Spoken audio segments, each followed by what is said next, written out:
I'm Vic Myers. Welcome to The Resistance.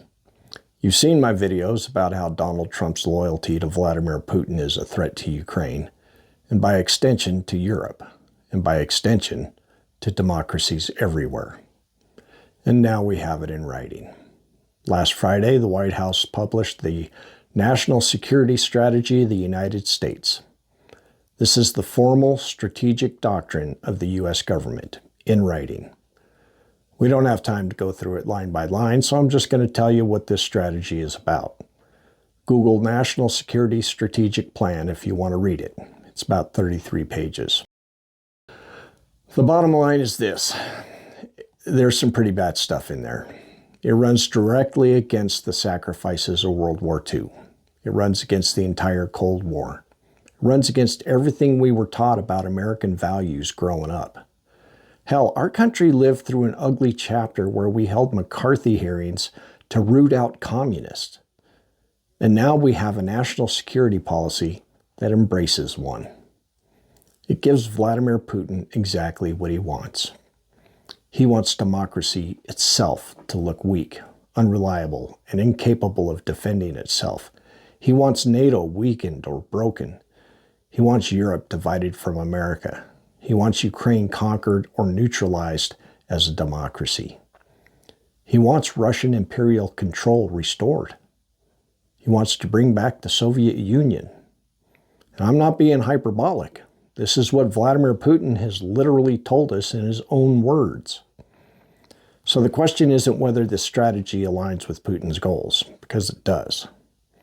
First, ideological alignment with authoritarian power. Donald Trump has a long history of praising strongmen. It didn't start recently. And even if Trump himself is no longer fully in control, the people around him have built a governing project that favors concentrated power, loyalty over law, and hollowed out institutions. Perhaps you've heard of it. Putin's Russia shows what this model produces. Elections without real accountability, courts without independence, a press without real power, and an opposition that's managed, intimidated, or eliminated. Second, NATO is incompatible with authoritarian control at home. I'm going to say that again. NATO is incompatible with authoritarian control at home. NATO isn't just a military partnership, it's a system of constraints.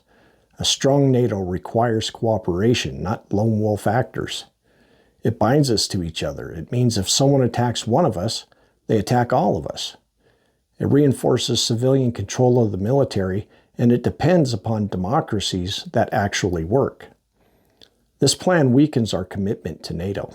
It treats NATO less like a promise and more like something that we can take or leave. That's not how alliances work. If our allies don't know we'll stand with them, then the whole thing starts to fall apart.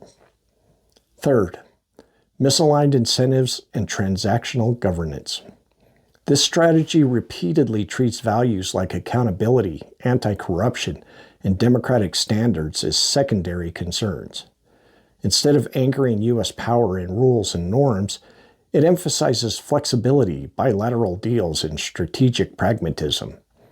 This isn't the language of a national defense strategy. It's language that opens the door to coercion. It's language that makes bribery possible, that lets powerful people lean on weaker ones behind closed doors.